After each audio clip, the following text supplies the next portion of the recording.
影片开始前，你还没订阅我的频道吗？赶快订阅、按赞、分享、开启小铃铛，你才不会错过最新的影片资讯哦。OK， 影片开始 ，Let's go。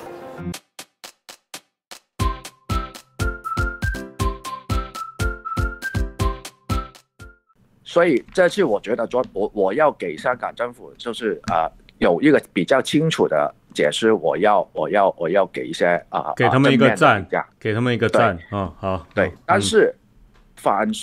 我不会称那个是反送中条例，那个是逃犯条例草案。逃犯条例草案。反送中就是一些跟在香港搞事或者是其他比方说台湾也有对，就是把一些运动的一些用一些很有标志性的，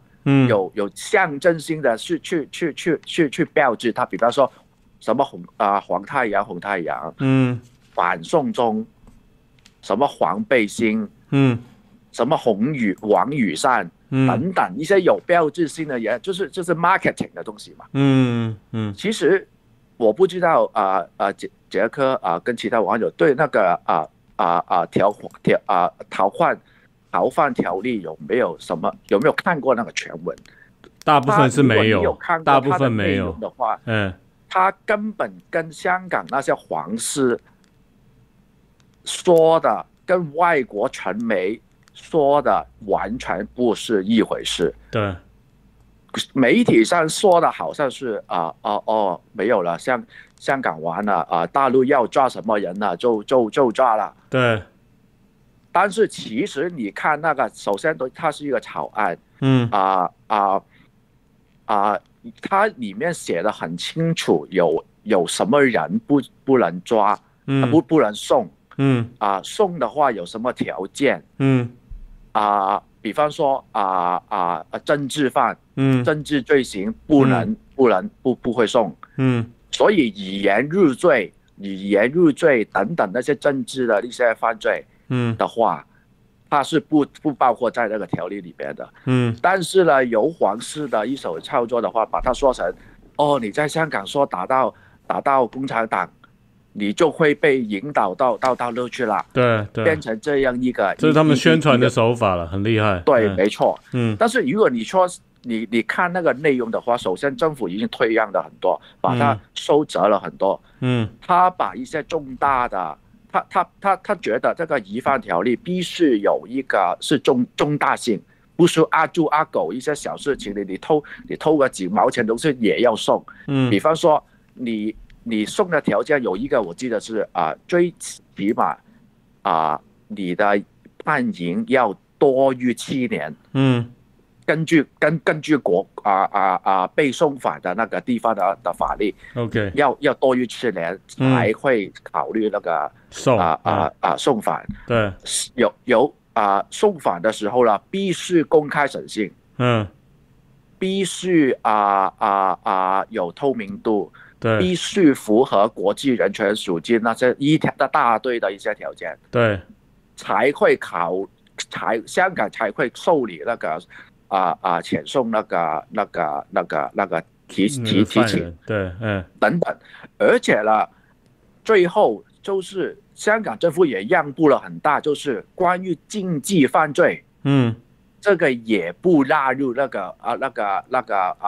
送中条例，对，这个我觉得其实是大陆最想抓的是大老虎嘛，是就躲在香港嘛，所以其实这个逃犯条例其实是很有这个非常 reasonable 了，我觉得是一个东西，很需要的，很合理的了。对，好，而且也是一个很正规的一个操作，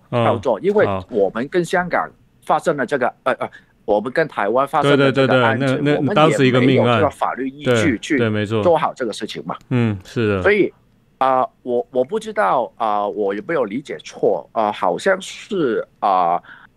中国大陆跟香港本来就有这个逃犯移交的一个过例，比方说有一些人杀人，一些犯了重大案件，两地警方政府有配合去移送过一些严重的罪犯。对，对，但是它不是一个正规的一个操作，但是因为我们没有法律嘛，对，所以香港政府就想把这个法律完善，但是大家都知道最后发生什么事情，就是有苹果日报一些黄丝一些外国势力把所有东西都变了样了，而且很多记者国际的记者的消息来源就是来源那些黄丝，我没有看过一个外国的，因为其实我也很多留意国内台湾跟国外的一些消息，我没有看过一个国外的媒体有很清楚的引用了或者是说明了这个条例到底是什么一个情况，嘴里就是说黄丝的说什么他们就 copy 什么，所以这个我要说的是，首先政府没有做好他自己的本分，他的宣传工作没有做好，对不对？没有做好宣传工作。当时反送中时候，对，所以就搞得这个样子，我觉得政府是有责任。然后刚才我也说了一些我自己的亲身经历，就是说任重冠是爱国的那个时候的香港。现在的话呢，其实我不认同一竹篙打我不知道普通话怎么说广东话一竹篙打晒成全人，就是说所有香港人都是反中的一竿子打翻一船人。对OK 好，我还挺厉害的好，那你继续。我觉得其实在香港其实也有很多人是爱国的到现在，但是外遇黄的那一边呢，其实他们是比较激进的，黄丝比较激进，他会跟你耗的在网上，对，但是如果一般人的话，首先他们可能比较沉默比较成熟的一辈沉默的大众在网络上都有看到也很费劲，就跟他们吵，因为跟他们吵是没有意义的。是刚才第一位网友他说看到 Twitter 一些很多人相信或是我倒觉得他们不是真的相信，只是要趁这个势头去抹黑。OK， 所以跟他解释也没有用所以我希望我只是从一个香港人普通香港人的角度出发，想象国内的同胞，所以说其实到现在也有很多香港人是正常的，黄的有不少，有不少，但是有国安条例之后收敛了很多，但是也蠢欲动，也是蠢欲动。比方说还是蠢欲动，是不是？对，就是比方说这个涉红那个问题，有些人又想起来搞东西了。OK， 还有一个我想说的，但是我忘了是什么。没关系，我先问你好了你顺便想一想。那按照你个人的这个了解跟你周遭朋友的你个人的了解，你觉得目前香港大概多少是还是所谓的黄丝的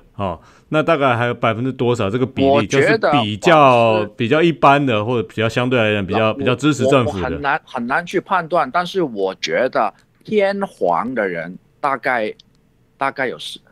3-4成，还有3-4成，是不是？对。深黄的我不好说，因为我不是他们那边的阵营。OK， 偏黄的3-4成也不少了，3-4成很多，3-4成很多，他很容易受到鼓动。我知道，我解释一下，以我对这个政治的了解，就是说3-4成这种黄丝，如果把它理解为类似像它是偏黄，我把它理解为类似台湾的偏绿的支持者好了。那他们一般来讲，他们的倾向会比较激进，会比较热衷，然后真的会就那个煽动性会比较强那事实上一堆大部分，比如说6成的人他们是比较沉默的，然后比较理性的，就比较不想去吵很多事情的，因为都是普通百姓。对，普通百姓就是不爱耗这些事情。对，所以其实3-4成很多，3-4成很多。但是我觉得那现在香港那个情况呢，善事成人也不，或者是我也不可，我也不想标签他们回黄浅黄，但是我觉得他们还是对大陆对2019年那个事件是有一点偏见，一点点的偏见，比方说，他们认为警察过度执法，对我就有接到过我接到过香港年轻人是60%，比例是60%，对，但是示威者的所作所为只有40%的比重，这可能他们持这个观点，但是也不能标签他们是黄或者是或者什么，但是我觉得这方面容易被人带偏，这些人，对不好意思，我真的想不起我想说什么。没事，没关系。你也讲的其实蛮多了，就是让我们更了解就是香港的这个情况了。对，就是有一个我相信在你的节目里面已经说过很多遍，我就是非常非常愤怒，就是台湾民进党在2019年的角色。是没错，他们失利不少。我一想到那年的时候，韩国瑜本来是大热的，对，蔡英文就凭着这个来翻盘。我作为一个香港人的话，我就是觉得我生气的不得了。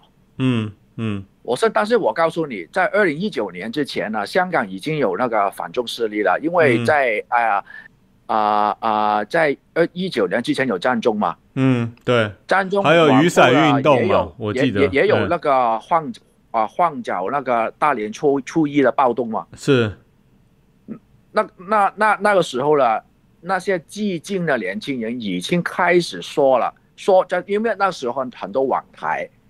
就是洗脑的网台。网台是什么东西？网络电台，他们必须要跟台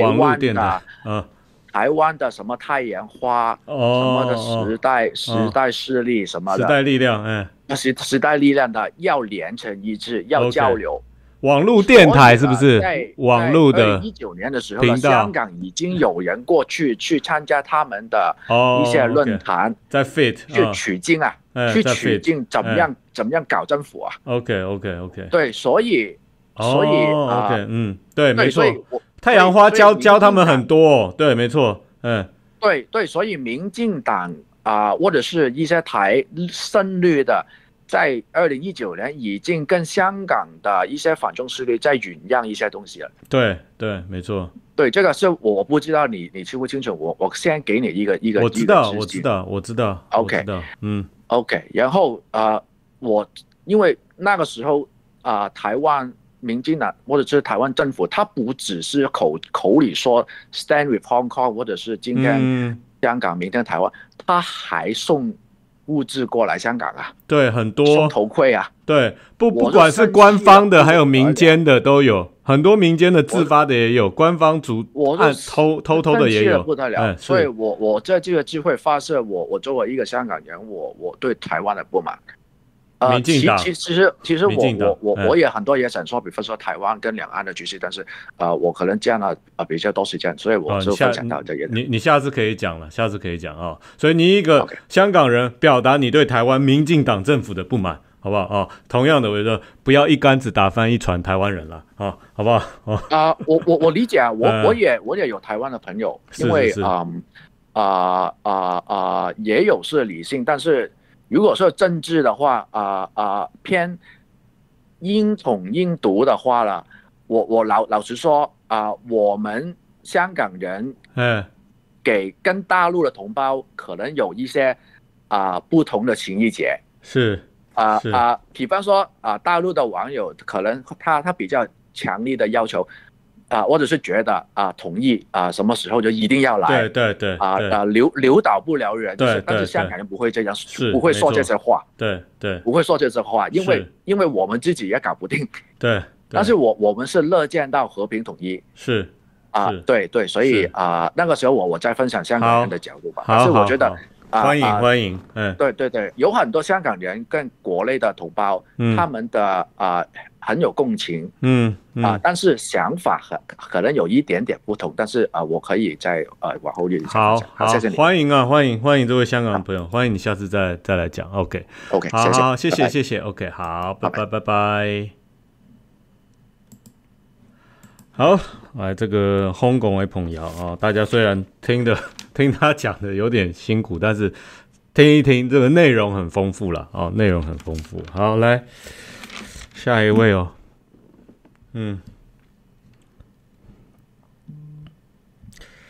来我来谢谢微信的抖内，谢谢团爸来重庆联系哦。来重庆联系啊！谢谢团爸你的支持，我真的有想过要去重庆，我想去重庆，真的想去重庆走一趟，因为它是中华民国的陪都啊，所以想去重庆走一下啊。好，来，谢谢 YT 的抖内，谢谢 Miracle， 全球一个样啦，谣言消灭智者哦，谣言止于智者，不是，是谣言消灭智者。OK， 好，不错。谣言消灭智者啊！好，来下一位。大家好，我是杰克啊，谢谢你们对我频道一直以来的支持啊！如果你们还没有订阅我的频道呢，欢迎订阅、按赞、分享、开启小铃铛。大家记得要订阅我的频道哦。然后我的 YouTube 频道开启了新的会员等级——白金会员。白金会员有什么福利呢？我不定期的会推出私房的影片，以及加入我的白金会员可以进到我的 Discord 群组，成为高级的成员哦。至于私房影片是什么，高级成员有什么福利，你加入就知道了。OK， 还不加入，赶快加入！